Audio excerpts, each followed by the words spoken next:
ஒரு அமைதியான கிராமத்தில் ஒரு பரந்த கொந்தளிப்பான பெருங்கடலின் அருகே ஹரி என்ற ஞானமுள்ள முதியவர் ஒருவர் வாழ்ந்து வந்தார்.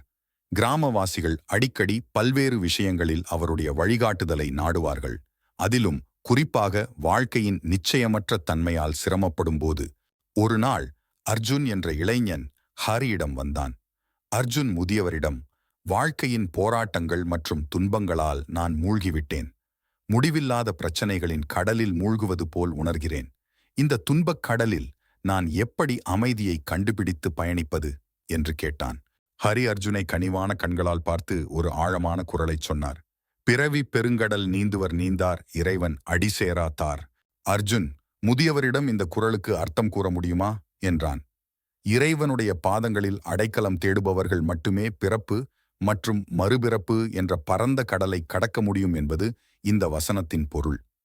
இந்த தெய்வீக ஆதரவை நாடாதவர்கள் வாழ்க்கையின் சவால்களை எதிர்த்து போராடி தோல்வியடைவார்கள் என்றார். இந்த ஞானத்தை விளக்குவதற்கு ஹரி ஒரு கதையை பகிர்ந்து கொண்டார். வெகு காலத்திற்கு முன்பு தொலைதூர ராஜ்யத்தில் ராகவன் என்ற ஒரு துணிச்சலான மாலுமி இருந்தான். ராகவ் தனது பாய்மரத் திறமைக்காக புகழ் பெற்றவர் மற்றும் பல தூர தேச கடல்களுக்குச் சென்றவர். இருப்பினும் மக்களிடையே ஒரு பரபரப்பான விஷயம் ஒன்று பேசப்பட்டது. அதாவது, ஒருவர் கடலை பற்றி எவ்வளவுதான் விஷயம் தெரிந்திருந்தாலும் தெய்வீக தலையீடு இல்லாமல் புராண பெருங்கடலை கடக்க முடியாது என்பதாகும். இதனை கேள்விப்பட்ட ராகவ் பெருங்கடலை கடந்து ஆபத்தான பயணத்தை முயற்சிக்க முடிவு செய்தார். அவர் தனது கப்பலை தயார் செய்து தனது திறன்களில் நம்பிக்கையுடன் பயணத்தை தொடர்ந்தார். அவர் முன்னேறிச் செல்லச் செல்ல கடல் கொந்தளிப்பு அதிகமாக இருந்தது. மேலும் ராகவின் நம்பிக்கை குறைந்தது. எவ்வளவோ முயற்சி செய்தும் ஓயாத அலைகள் மற்றும் கடுமையான புயல்களுக்குள் அவனால் ஒரு வழியை கண்டுபிடிக்க முடியவில்லை.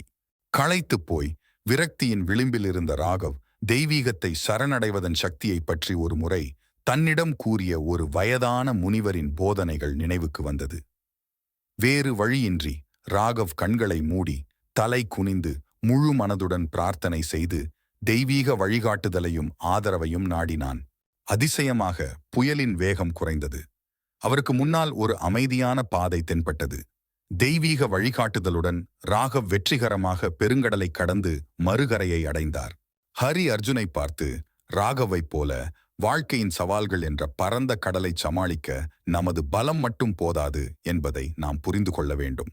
தெய்வீகத்தை சரணடைவதன் மூலமும் அதன் வழிகாட்டுதலை நாடுவதன் மூலமும் வாழ்க்கையின் சிரமங்களை கடந்து செல்ல முடியும் என்று கூறினார்.